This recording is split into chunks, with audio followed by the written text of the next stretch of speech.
आज की इस वीडियो में हम लोग विलोपन विधि और प्रतिस्थापन विधि से समीकरण हल करना सीखेंगे। यानी आपको जो है विलोपन विधि को बनाने के लिए एक अलग वीडियो नहीं देखना पड़ेगा और प्रतिस्थापन विधि से समीकरण को बनाने के लिए कोई एक अलग वीडियो देखने की जरूरत नहीं है।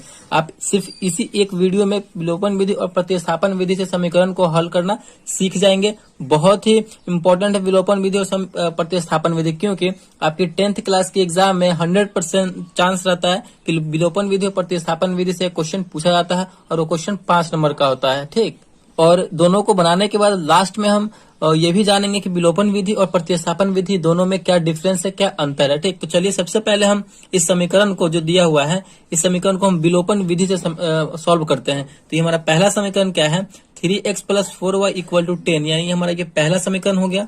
और ये दूसरा समीकरण है 2x - 2y = 2, यानी हमारा ये दूसरा समीकरण हो गया। और इस समीकरण को जो है हम किस विधि से बनाएंगे, तो विलोपन विधि से बनाएंगे।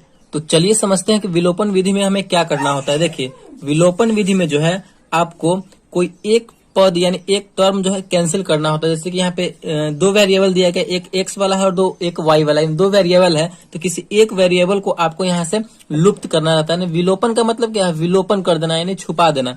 तो हमें यहाँ से कैंसिल करना रहता है किसी एक वेरिएबल को, या आप x को कीजिए या फिर y को कीजिए। ठीक, कैंसिल आउट करना होता है। तो हम कैसे करेंगे, यहाँ पे 3x है, नीचे में 2x है, इसमें y वाले में 4y है और नीचे में 2y है। तो हमें कैंसिल आउट करने के लिए एक मतलब समीकरण जो वेरिएबल है वो सेम होना चाहिए। यानी यहाँ पे 3x है तो यहाँ भी 3x होना चाहिए कैंसिल करने के लिए। अगर इसमें 4y है, इसको कैंसिल करना y वाले को, तो यहाँ 4y है ना, तो यहाँ भी हमें 4y करना होगा। मतलब इस टाइप से हमें करना है। तो आप x और y दोनों में से किसी एक वेरिएबल को कैंसिल कर सकते हैं। तो चलिए हम यहाँ पे x वाले टर्म को कैंसिल करते हैं। देखिए यहाँ पे 3x है, यहाँ पे 2x, दोनों तो सेम है नहीं। तो हमें सेम करने के लिए क्या करना होगा कि जो ये वाला नंबर है इसको हम ऊपर में गुना कर देंगे और इसी नंबर से हम नीचे में गुना कर देंगे, तो दोनों सेम हो जाएगा। 3 से हम नीचे वाले पूरी समीकरण 2 में करेंगे तो 3 दूना 6x हो जाएगा, फिर पूरे में हो जाएगा। फिर 2 से करेंगे तो 3 में करेंगे तो 2 3 6, यानी हमारा ये यहाँ पे सेम हो जा रहा है। तो कैसे कर देंगे, इस 2 से हम समीकरण 1 में 2 से गुना कर देंगे और समीकरण 2 में हम 3 से गुना कर देंगे। आप समझ रहे हैं ना, बस इसी टाइप से आपको करना है। मतलब आपको ध्यान से समझते चलना है। तो गुना करेंगे तो समीकरण 1 में जो है ये 2 से पूरा में गुना हो जाएगा। तो गुना कीजिए, हमारा नया समीकरण बन जाएगा 3 दूना 6x प्लस है तो प्लस, फिर 2 से 4 में करेंगे तो 4 दूना 8y = 10 में 2 से करेंगे तो 10 दूना 20। हमारा ये समीकरण तीसरा बन गया, हमारा ये नया समीकरण बन गया। फिर 3 से इस पूरी समीकरण में होगा तो 3 दूना 6x माइनस है तो माइनस, फिर 3 में 2 से करेंगे 3 दूना 6y, फिर = 3 में 2 से करेंगे तो 3 दूना 6। ये हमारा चौथा समीकरण हो गया, नया समीकरण बन गया। अब हम यहाँ पे देखिए एक टर्म बिल्कुल सेम हो गया, यानी वेरिएबल सेम है। 6x ऊपर भी है और 6x नीचे भी है, तो दोनों यहाँ पे कैंसिल हो जाएगा। तो चलिए यहाँ पे हम कैंसिल करते हैं। तो 6x प्लस में ऊपर भी और 6x नीचे में प्लस में है, तो इसको हम घटाएंगे तभी ना कैंसिल होगा। मतलब 6x में से 6x अगर घटेगा तो यहाँ पे 0 हो जाएगा, यहाँ पे कट जाएगा। तो यहाँ पे जैसे हम आप एग्जाम में लिखेंगे 10th क्लास के एग्जाम में, बोर्ड एग्जाम में, बिल्कुल उसी प्रकार हम बनाएंगे और जिससे कि आपको 5 में 5 नंबर मिल सके। तो यहाँ पे हम लिखेंगे समीकरण 3 और 4 को घटाने पर, समीकरण 3 और 4 को यहाँ पे हम घटाएंगे तो घटाइए 6x + 8y = 20 है हमारा तीसरा, और चौथा है 6x - 6y = 6 है। तो इसे हम घटाएंगे, घटाइए 6x प्लस में है और नीचे हम घटा रहे हैं तो माइनस का चिन्ह रहेगा, तो 6x यहाँ पे माइनस में हो गया, तो यहाँ पे ये कैंसिल हो जाएगा क्योंकि बराबर में कैंसिल हो जाएगा। देखिए नीचे वाले चिन्ह को हमेशा आपको देखते चलना है। आप यहाँ पे माइनस का चिन्ह हम क्या कर रहे हैं तो घटा रहे हैं, तो माइनस यहाँ पहले से है, ऊपर वाले को नहीं देखना है, इसको देखना है। तो माइनस यहाँ पहले से है और हम माइनस कर रहे हैं, तो माइनस और माइनस मिलकर क्या होता है तो प्लस होता है। तो अब हमारा ये दोनों जुड़ जाएगा, ऊपर वाला भी हमारा प्लस में हो गया, नीचे वाला भी हमारा प्लस में हो गया। ठीक, तो 8 और 6 को जोड़ेंगे तो हमारा हो जाएगा 14, y है तो y, घटा रहे हैं तो घटाइए, यहाँ पे प्लस का यहाँ पे चिन्ह है, माइनस है तो माइनस प्लस मिलकर होता है माइनस, तो घटाइए 20 में से 6 जाएगा तो यहाँ पे हमारा बचेगा 14। तो y बराबर, y के वैल्यू निकालने के लिए क्या करना होगा, y को अकेला रखना होगा। तो y बराबर 14 तो अपने जगह पे है, अब 14 को गुना में है, बराबर को उधर जाएगा तो भाग में आ जाएगा, तो बट्टे में 14, 14/14 यानी 1। यानी हमारा जो है यहाँ पे y का वैल्यू निकल के चला आया, y = कितना आ गया तो 1 आ गया। इस प्रकार हमारा y का वैल्यू निकल के आ गया।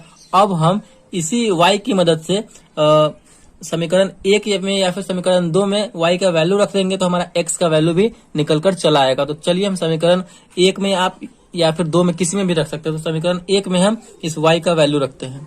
तो चलिए हम समीकरण 1 में एक y का वैल्यू रखते हैं। y का हमारा मान निकल के आया है। तो यहाँ पे हम कैसे लिखेंगे, बजाते से लिखेंगे समीकरण 1 में y का मान रखने पर। अगर आप इस प्रकार लिख के बनाएंगे तो बोर्ड में आपको बहुत ही अच्छे नंबर प्राप्त होंगे। रखने पर चलिए हमारा समीकरण 1 क्या है, 3x plus 4y equal to 10 है। तो हमें y का मान रखना है, यानी y के जगह पर 1 रखना है। तो यहाँ पे हो जाएगा 3x प्लस 4 और y के जगह पर 1 आया है तो 1 लिखेंगे बराबर 10। 3x प्लस 4 में 1 से गुना करेंगे तो 4 हो जाएगा बराबर 10। तो 3x बराबर क्या हो जाएगा, 4 प्लस में है, बराबर के उधर जाएगा तो माइनस में हो जाएगा। 10 तो अपने जगह पर है, ये ना उधर जा रहा है, तो प्लस है तो माइनस हो जाएगा, माइनस यहाँ पे 4 हो जाएगा। तो 3x बराबर क्या हो जाएगा, 10 में से 4 जाएगा तो बचेगा हमारा 6। तो x बराबर क्या हो जाएगा, 6 जगह पे है अपने। अब 3x को हम उधर भेज रहे हैं, यानी गुना में है, बराबर को हो जाएगा तो भाग में आ जाएगा, यानी 6/2। ये कटेगा तो कितनी बार में यहाँ पे, सॉरी 6/3 है, 3 है यहाँ पे, तो 3 आ जाएगा। तो 3 दूना 6 यानी 2, यानी हमारा फाइनली जो है x का मान आ गया 2, y का मान आ गया 1। तो विलोपन विधि से जो है फाइनली हमारा आंसर कितना आ चुका है, तो x बराबर 2 और y बराबर 1 हमारा फाइनल आंसर आ चुका है यहाँ पे। तो आई होप आपको विलोपन विधि बहुत अच्छे तरीके से समझ में आ गया होगा।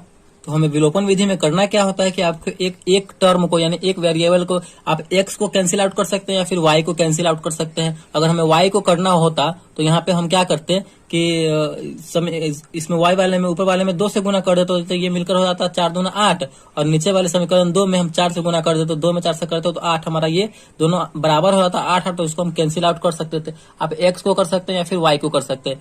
तो यही करना होता है हमें विलोपन विधि, यानी एक को विलुप्त करना होता है, छुपाना होता है। इसका नाम एलिमिनेशन मेथड है या फिर लुप्तीकरण विधि भी है। तो आई होप आपको विलोपन विधि से समीकरण को सॉल्व करना आ गया होगा। चलिए अब हम समझते हैं यहाँ पे प्रतिस्थापन विधि से समीकरण को हल करना। तो इसी क्वेश्चन को जो है हम प्रतिस्थापन विधि से सॉल्व करेंगे। 3x प्लस 4y बराबर 10 और 2x माइनस 2y बराबर 2। तो इसी समीकरण को हम प्रतिस्थापन विधि से सॉल्व करके देखते हैं कि हमारा वो वैल्यू सेम आता है कि नहीं x और y का। तो चलिए सॉल्व करते हैं। तो हमारा पे वही समीकरण है जिस समीकरण से हमने विलोपन विधि से सॉल्व किया है इसको। तो चलिए इसी समीकरण को प्रतिस्थापन विधि से सॉल्व करते हैं। 3x प्लस 4y बराबर 10 यानी समीकरण 1 हो गया। 2x माइनस 2y बराबर 2 यानी हमारा समीकरण 2 हो गया।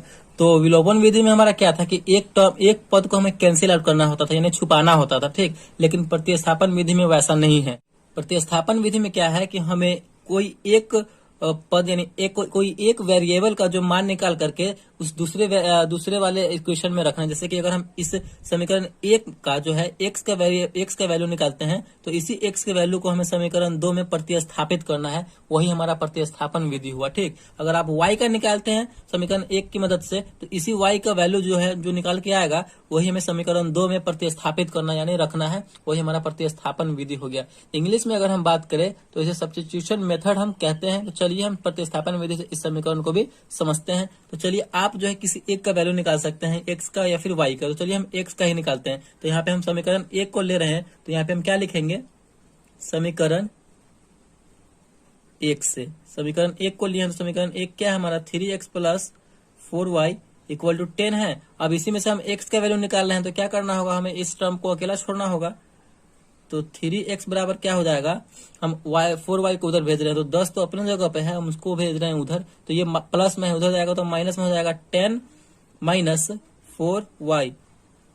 तो x का वैल्यू निकालने के लिए x को अकेला रखना होगा। तो 3 गुना में है, बराबर को उधर जाएगा तो भाग में हो जाएगा, तो हो जाएगा हमारा 10 माइनस 4y बटे में 3 आ जाएगा, ठीक।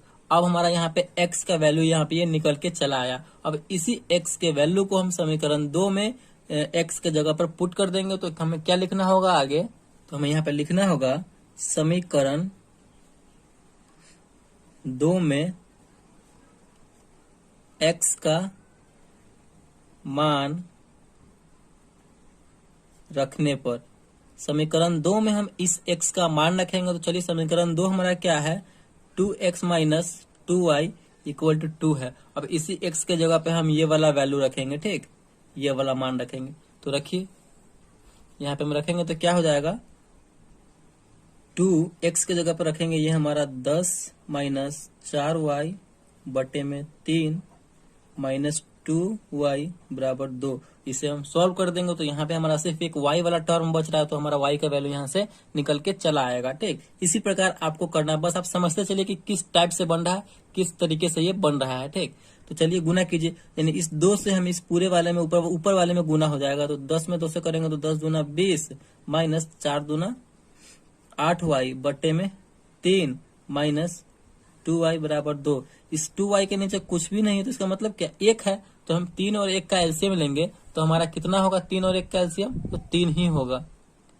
तो 3 1 का एलसीएम हो जाएगा हमारा 3, 3 से 3 कैंसिल हो जाएगा एक बार में, तो 20 माइनस 3 से 3 एक बार में कैंसिल होगा तो 8 का 8 यानी 8y माइनस 3 दूना 6y बराबर 2। चलिए ये आपको समझ में आया, तो नहीं आया होगा तो कमेंट में बताइएगा, हम आपको कमेंट का रिप्लाई करके बता देंगे। चलिए यहाँ पे देखिए अब 20 माइनस 8y और माइनस 6y, तो माइनस 8y और माइनस 6y मिलकर कितना हो जाएगा, तो माइनस 14 हो जाएगा कि 8 और 14, और y है तो y, माइनस में था तो माइनस में लगा देंगे, बटे में 3 है तो 3 बराबर 2।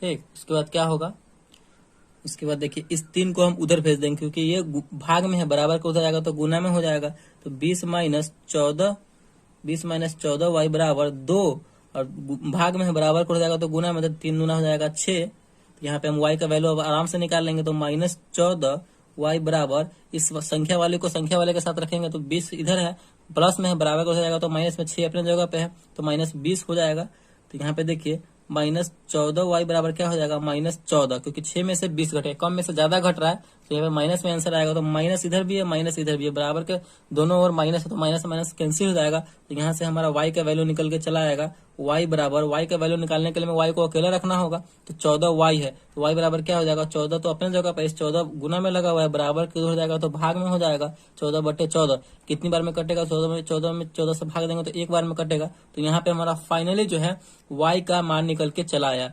तो y का मान जैसे ही निकल के आया है तो हम समीकरण 1 में, 2 में या फिर किसी में भी रख देंगे, तो हमारा x का मान भी निकल के चला आएगा। ठीक, तो यहीं पे आपको सॉल्यूशन उसका बना के दे रहे हैं। समीकरण 1 में यहाँ पे लिख सकते हैं आप, समीकरण 1 में y का मान रखने पर, तो समीकरण 1 में हम y का मान रखें, समीकरण 1 है हमारा 3x प्लस 4y बराबर 10। आप किसी में भी रख सकते हैं, 1 में भी रख सकते हैं, 2 में भी रख सकते हैं। तो चलिए 3x प्लस 4, y की जगह पे क्या रखेंगे, 1 रखेंगे, क्योंकि y का मान हमारा 1 आया है, इक्वल टू 10। 3x बराबर क्या हो जाएगा, देखिए 3x बराबर, हम उसको देखिए इस संख्या में 4 में 1 से गुना करेंगे तो 4 हो जाएगा, तो ये संख्या वाला इधर है और संख्या वाला भी इधर, तो संख्या वाला को संख्या वाले के साथ रखेंगे, 4 उधर चला जाएगा तो 10, माइनस में 4 हो जाएगा, क्योंकि ये प्लस में है, बराबर को उधर जाएगा तो माइनस में। तो x बराबर क्या हो जाएगा, x का मान निकालने के लिए x को अकेला रखना होगा, तो 3 को हम उधर भेज देंगे, 10 में से 4 गया तो 6, और बट्टे में यहाँ पे भाग में चला जाएगा, क्योंकि यहाँ पे जो है 3 गुना में लगा हुआ है, बराबर को उधर जाएगा तो भाग में हो जाएगा, तो 6 में 3 से भाग दे देंगे, तो यहाँ पे हमारा कट के आ जाएगा 6 बटे 3 यानी 2। फाइनली जो है हमारा x बराबर हो जाएगा 2 और y बराबर हो जाएगा 1, यानी हमारा यहाँ पे प्रतिस्थापन विधि से भी हमारा वही वैल्यू आया, x बराबर 2 और y बराबर 1, और विलोपन विधि से भी हमारा वही मान आया था, x बराबर 2 और y बराबर 1। तो इसी तरीके से हम विलोपन विधि और प्रतिस्थापन विधि को सॉल्व करते हैं। अब समझते हैं कि विलोपन विधि और प्रतिस्थापन विधि में अंतर क्या है।